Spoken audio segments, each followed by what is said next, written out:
What's up, you guys? Welcome back to the channel. In today's video, I am going to talk to you about how you can be a successful automotive technician in 2023. Now, there are a couple steps that you want to take. Maybe you're in high school, in a trade school program, or you're in college, taking some kind of a vocational program where you're learning how to be an automotive technician. I'm gonna give you a few steps that you can take and the mindset you should have to be able to succeed in this field. Before we begin, if you're new to the channel, hit the subscribe button. If you're a returning subscriber, thank you for your support. Now let's get right into it. Now the first thing you wanna do is, if you're thinking about becoming an automotive technician, you wanna determine what type of automotive technician you want to be. You can either be two types. The first one is, you try to get everything you can get out of the customer. Every customer that comes in your door, trying to take them, turn them upside down, and shake all the coins out of their pockets. You don't want to be that type of mechanic. You want to be one that's honest and not trying to take all the customers' money. You're gonna realize once you become a mechanic, you're gonna be able to know some things about the vehicle that the particular customer may not know about. And you're gonna find some customers that are not really aware of the components, not really aware of the problems, and you're gonna find yourself in a situation where you're gonna have to make a decision between being honest and trying to be as profitable as you can. Now, you definitely wanna be the honest technician. You don't wanna try to take advantage of anybody that come in the shop. Some people just don't know about cars.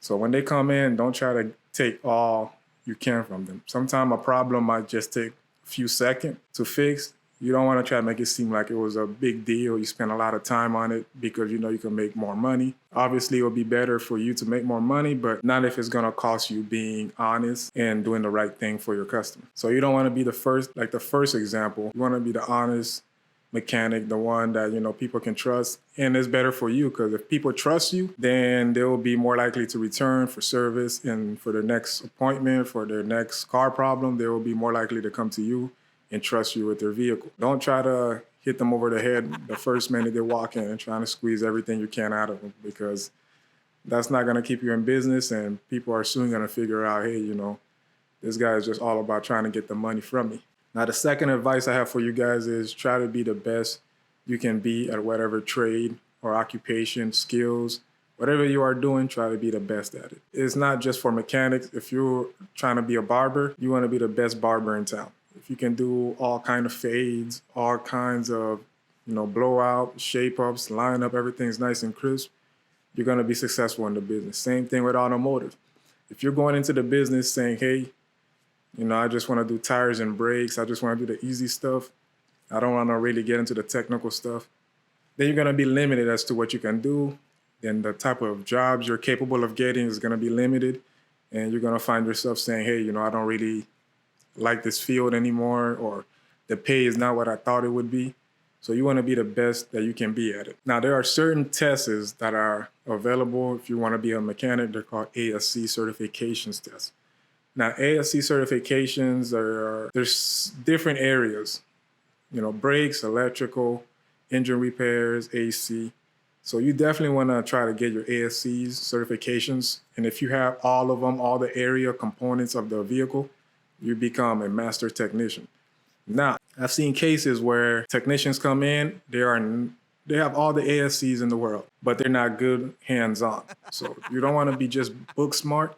You want to be, good with your hands as well. You should be able to know how to use a wrench, a screwdriver, air impact gun, any kind of tool. You should be able to use your hand if you're going to be successful in this business.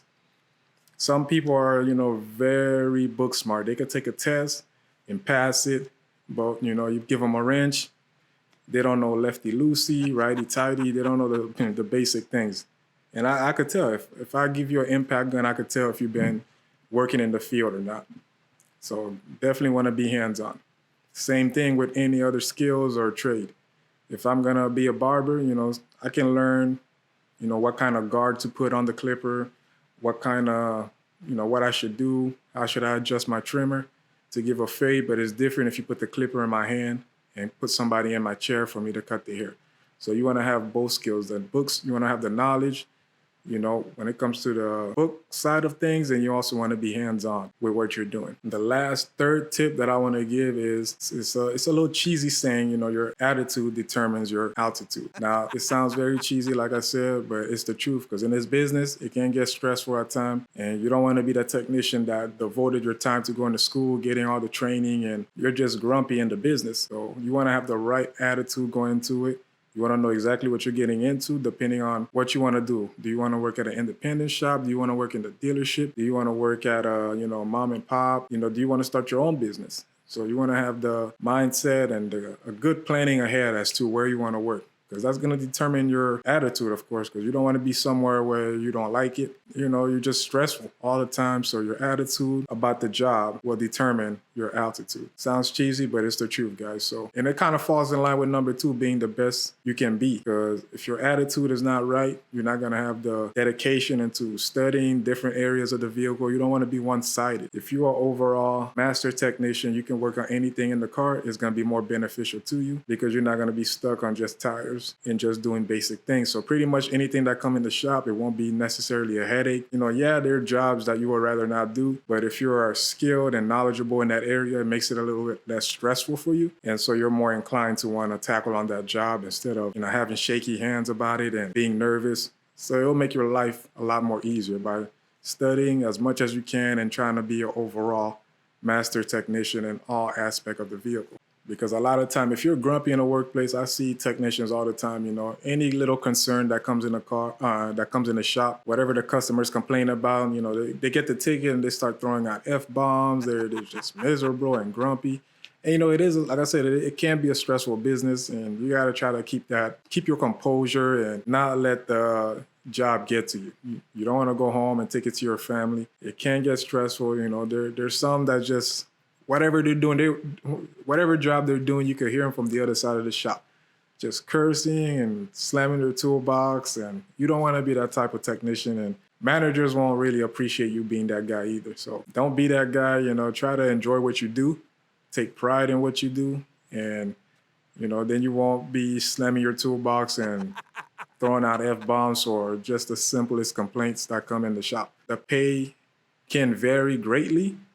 But like I said, if you try to strive to be the best you can be at something, then you will benefit in the long run. So that's my tip for you guys. 3 things you should try to implement if you're thinking about joining this business. If you do those 3 things, you're guaranteed to have a successful career in the automotive industry. You can still find joy in this business. And if you take pride in what you do and you know exactly the game plan that you have and you're knowledgeable in most of the areas, at least try to be 80% knowledgeable when working on cars. You don't have to be the best at everything. Some guys are just not good at everything. That's fine. You can continue to learn, but don't approach it with, I'm going to just do this, I'm just going to do that, and then think you can have whatever attitude you want to have. So those are my tips for you guys. If you're thinking about joining this field, be hands-on, be book smart, try to combine the 2, and think about the type of mechanic you want to be. Not the one that want to shake the customers upside down and get all the little coins out of them, okay? You want to be the one that's honest and trustworthy. So follow those easy steps, guys. You're guaranteed to have a successful career. If you find this video informative, don't forget to hit the like, share, and subscribe button. Thank you guys for watching. I'll see you next time.